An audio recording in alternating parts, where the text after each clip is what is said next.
All right. Welcome back, everyone. We're diving into some pretty deep stuff today. Deeper than usual, even. Oh, yeah, for sure.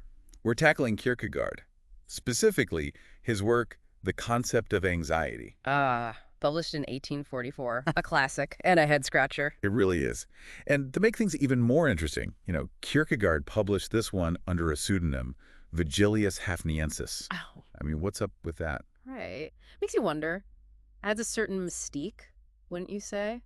Maybe he felt like he needed a bit of a shield when tackling such a, well, anxiety-inducing topic. Maybe. So in this work, Kierkegaard, or should I say Vigilius, dives into anxiety. But, and this is important, he doesn't treat it like, a psychological disorder or a medical condition. At all. He looks at anxiety as something much more fundamental, like a core part of the human experience. Yeah, a basic part of being human. And one of the first things that struck me was how he differentiates anxiety from fear. Yeah, it's a crucial distinction. Fear, he says, that has a clear object, Yeah. right? Like I'm afraid of spiders or heights or whatever.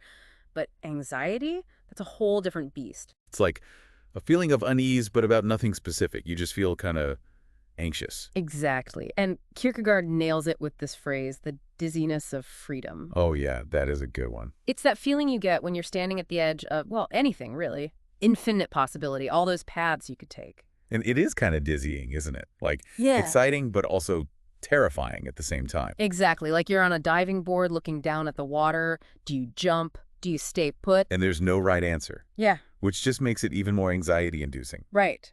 And to illustrate this, Kierkegaard, he brings in the biblical story of Adam and Eve. Now we're getting into it. But before anyone switches off thinking, oh no, not religion, hear me out.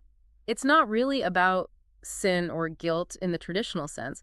He focuses on the moment before the apple. Before the apple. What could Adam possibly have been anxious about before that? His freedom. Think about it. Adam becomes aware that he can choose. He can act independently of God. Okay, I see where you're going with this. And with that realization comes this immense burden of responsibility, right? This awareness of the potential for both good and evil. And that, according to Kierkegaard, is the root of anxiety. So it's not the sin itself, but the potential for sin that makes Adam anxious. Exactly. The realization of his own free will and all the terrifying possibilities that come with it. So in a way, Kierkegaard is saying this anxiety we feel, it's not like a mistake. It's not a bug in the system. It's a feature. It's proof of our incredible capacity to choose our own path. And that's actually quite empowering when you think about it. Absolutely. And you know what? His ideas are even more relevant today than they were back then. Oh, I totally agree. I mean, our world is overflowing with choices. Right. I mean, think about it. What to wear, what to eat, what job to take, who to date. It's nonstop. Every little thing is a decision. It's enough to make anyone feel anxious. Sometimes, I swear, I can spend an hour just trying to figure out what to wear. Exactly. And you know what?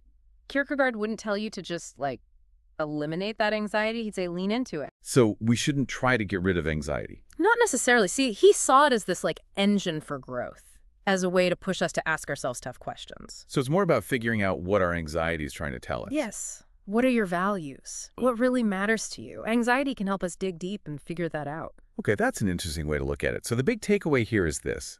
Anxiety is not something to be feared or eradicated. It's a part of us, a part of what makes us human. It's the price of freedom, of creativity, of forging our own meaning in life. Wow. That's pretty deep. It is. And I think it's a very hopeful message, too. I think so, too. And on that note, I'd like to leave everyone with a thought. What if, instead of trying to live a life without anxiety, we embraced it? What if we saw it as this, inner compass, guiding us toward a more authentic and, honestly, a more meaningful life? That's a great question to ponder.